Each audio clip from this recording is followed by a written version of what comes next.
Flipping the wing is a simple thing because it doesn't require you to develop any particular skill, although it still requires practice because you need to understand the dynamic, which is not that simple. So this video's impact might be a little bit overwhelming, but don't worry.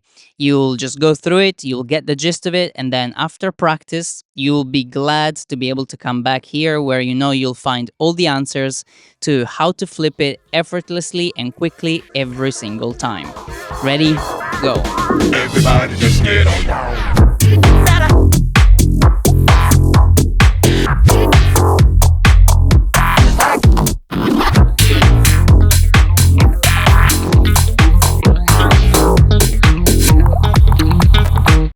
There are two main techniques to flip the wing, and the first is neutral handle and leading edge. With this technique, you grab the neutral handle and place the other hand on the leading edge. With this hand, you can either push forward and downward, or pull upward and backward. You see that we take advantage of the wind thanks to the sideways rotation of the wing, exposing one side nicely to the wind. As you see, thanks to this rotation, the force beating on the two sides of the wing is not balanced anymore. This side will want to get back here. That's why by raising that side, the wind now flips it. So remember, the exposed side always needs to go upward. If it goes downward, the wind works against the flipping. Also notice that just pushing downward with this hand doesn't work unless you have a very small wing, but otherwise you will touch the water and get stuck. If you have a very small wing, you can perhaps do it without touching the water, but just pushing downward doesn't create this sideways rotation that we've just seen, and so you're not getting helped by the wind here. You can do this technique equally with your right hand on the handle as with your left.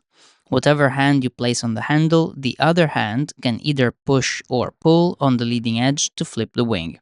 So you have a total of 4 options.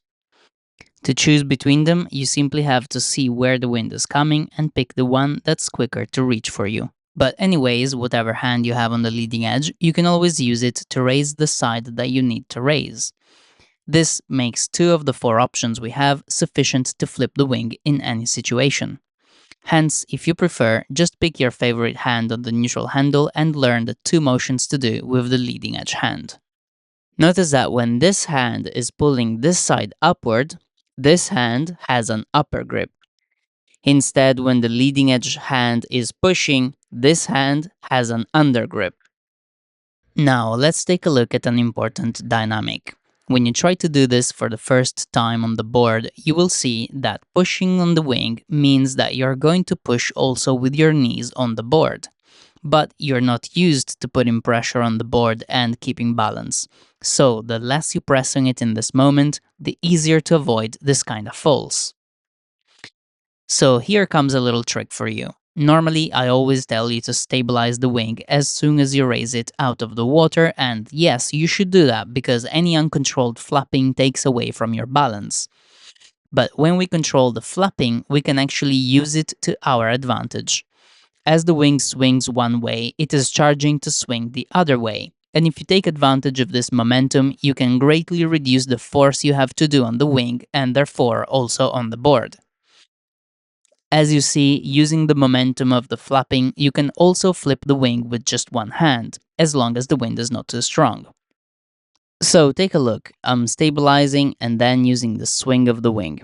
This is a trick to make the least use of force, which, as we said, favors your balance when starting. But if you raise the wing and can push or pull enough without losing balance on the board, you don't need the swing. You can just do this. And as you see, the force I make on the wing is transmitted to the board, and the board rotates as the wing flips. Once you get the hang of this, you can use flipping the wing to already orient your board crosswind to be ready to go. An important note about the neutral handle and leading edge technique is that when you pick a side to flip it, you aren't always aligned to the wind like at the beach, and therefore the wing will feel stuck on one side and easy to flip on the other. This is because as you initiate the flipping, you are rotating the wing to one side, which makes the board and the whole system rotate too. So now the wind is not helping you anymore. This rotation of the whole system happens because your flipping motion is too slow, and so you're giving time to the board to rotate. But if you now go fast to the other side, here's the perfect position to get helped by the wind. And voila! To choose the best side for flipping the wing, you should consider how you are positioned with respect to the wind. Here we see a situation that is very common.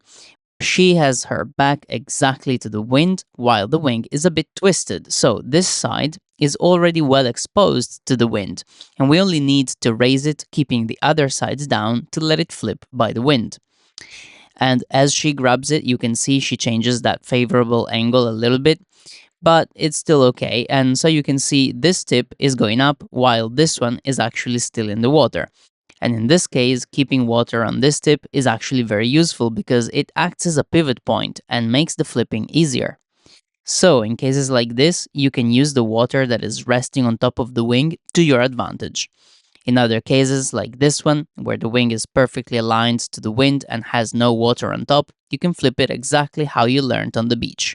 And finally, let's talk about the exit of this maneuver. Sometimes, especially when the wind is strong, the wing can flip with so much force that it reaches the other side out of balance and it touches down into the water. This will make you lose balance and control of the wing. So, as the wing is flipping with your leading edge hand, you need to go in place for receiving it as it completes the flip. Like this, you will stabilize it and then you're ready to go.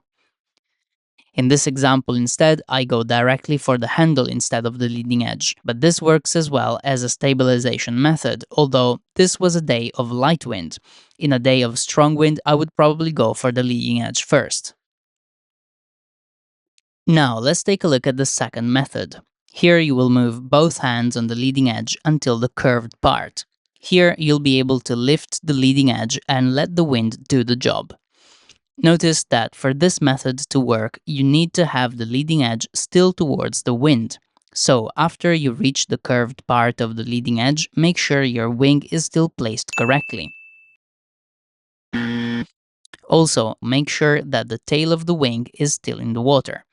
This will serve as a pivot point and the wind will do its job. So notice that this method is particularly useful with big wings since it requires the water to be on top of the wing, and doing the other method with a big wing might mean that to raise it entirely out of the water might be too difficult.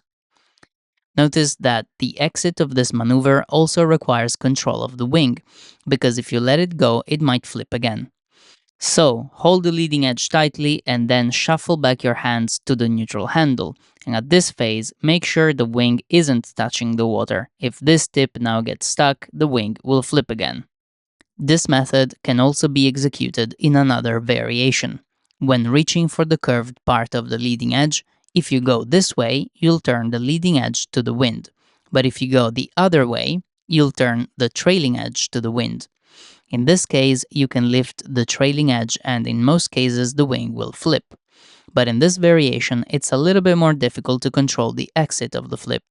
Keeping the leading edge in your hands can be sometimes challenging, especially with strong wind. Plus, when you raise the trailing edge, sometimes you have a lot of water in the wing, which has a lot of weight and can block the flipping.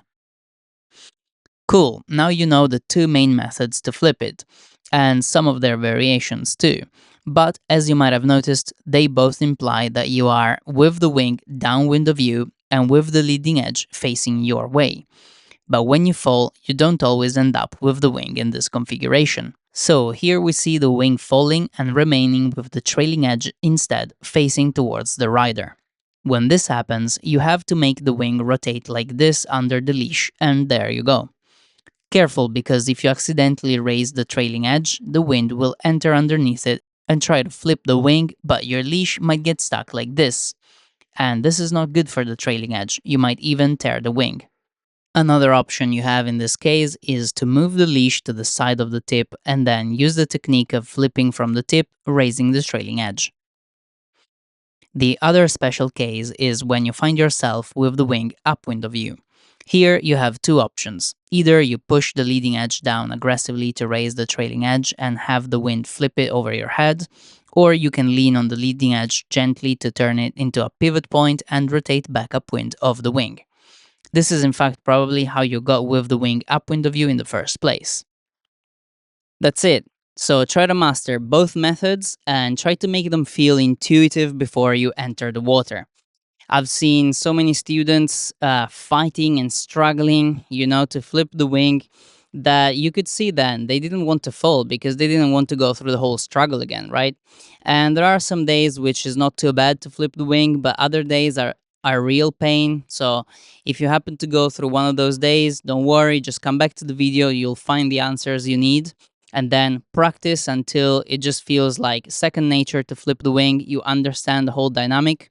This will make your learning experience a lot smoother. The process of falling and getting up will be so quick that you won't even realize.